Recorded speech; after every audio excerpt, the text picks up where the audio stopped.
प्यारे प्यारे दोस्तों, नमस्कार। स्वागत है आप सभी का मेरे YouTube चैनल में।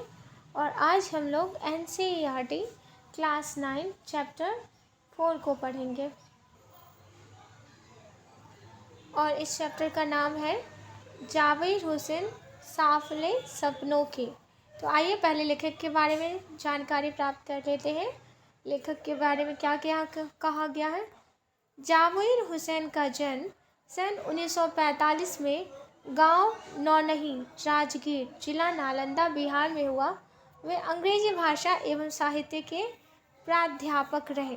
सक्रिय राजनीति में वे भाग लेते हुए 1977 में मुंगेर से बिहार विधानसभा के सदस्य निर्वाचित हुए और मंत्री बने। सन 1995 से बिहार विधान परिषद के सभापति हैं।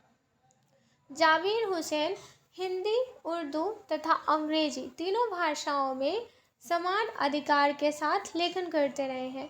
उनकी हिंदी रचनाओं में जो आगे है, डोला बीबी का मजार, अतीत का चेहरा, लोंगा, एक नदी रेत भरी प्रमुख है।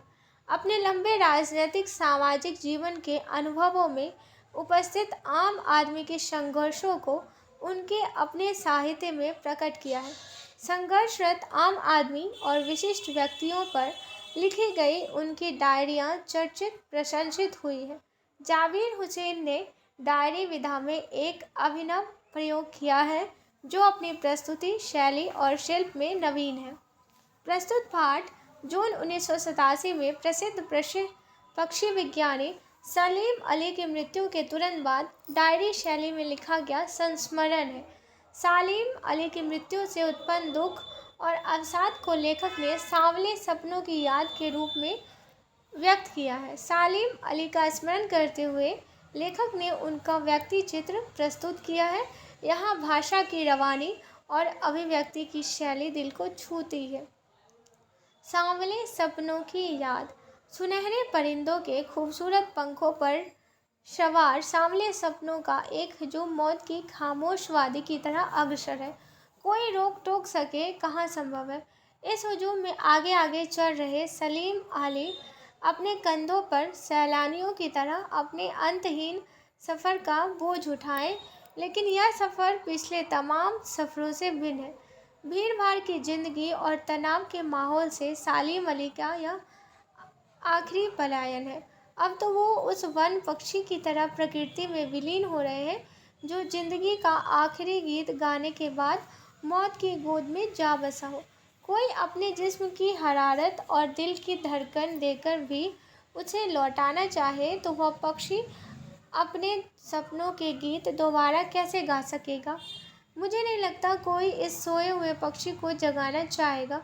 वर्षों पूर्व खुद सलीम अली ने कहा था कि लोग पक्षियों को आदमी की नज़र से देखना चाहते हैं।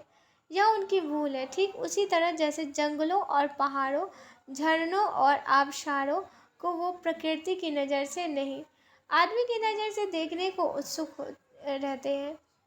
भला कोई आदमी अपने कानों में पक्षियों की आवाज़ का मधुर संगीत सुनकर अपने भीतर रोमांच का सोता फूटता महसूस कर सकता है। एहसास की ऐसी ही एक उबड़ खाबड़ जमीन पर जन्मे मिथक का नाम है सलीम अली।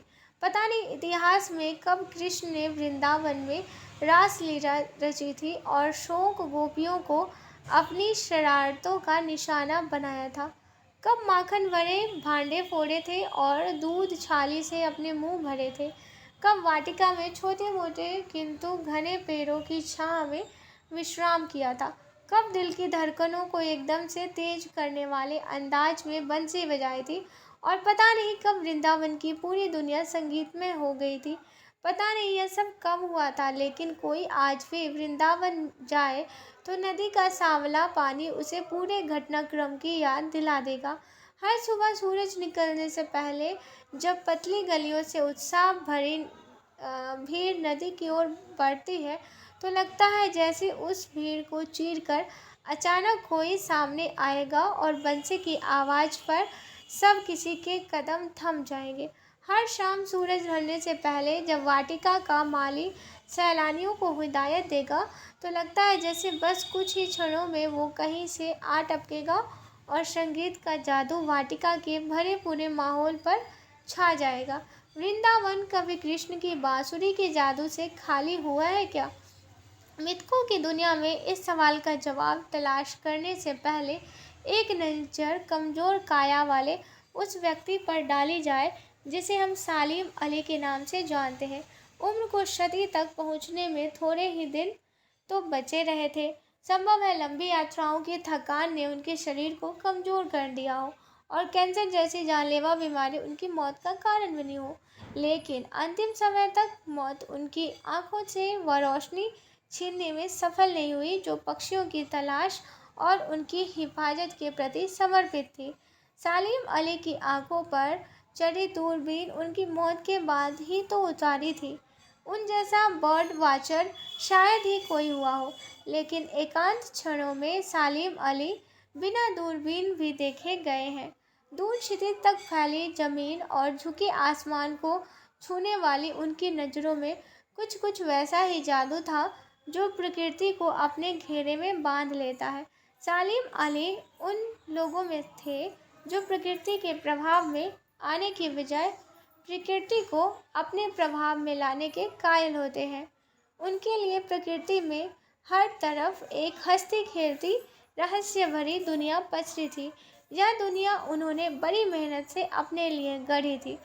इसके गढ़ने में उनकी जीवन साथी तहमीना ने काफ़ी मदद पहुंचाई थी। तहमीना स्कूल के दिनों में उनकी सहपाठी रही थी।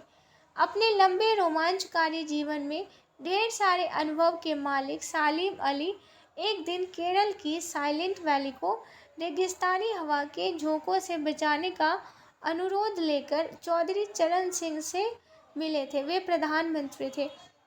चौधरी साहब गांव की मिट्टी पर पड़ने वाली पानी की पहली बूंद का असर जानने वाले नेता थे।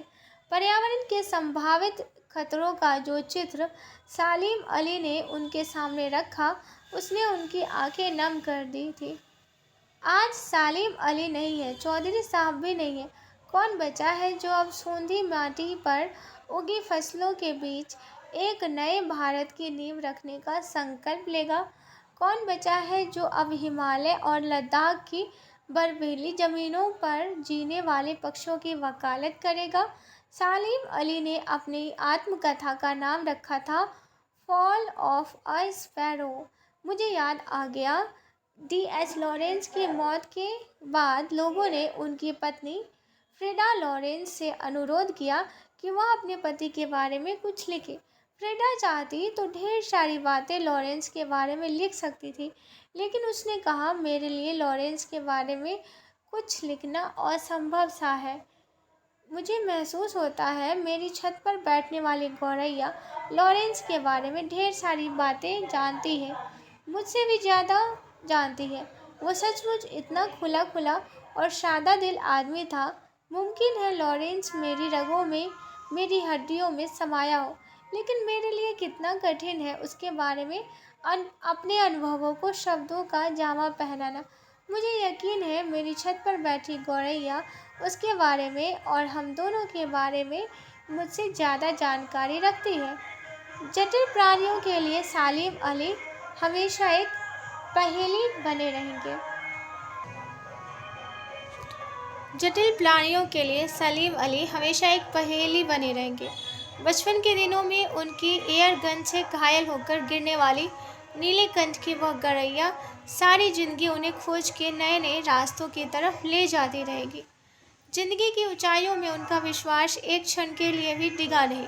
वो लॉरेंस की तरह नैसर्गिक जिंदगी का प्रतिरूप बन गए थे।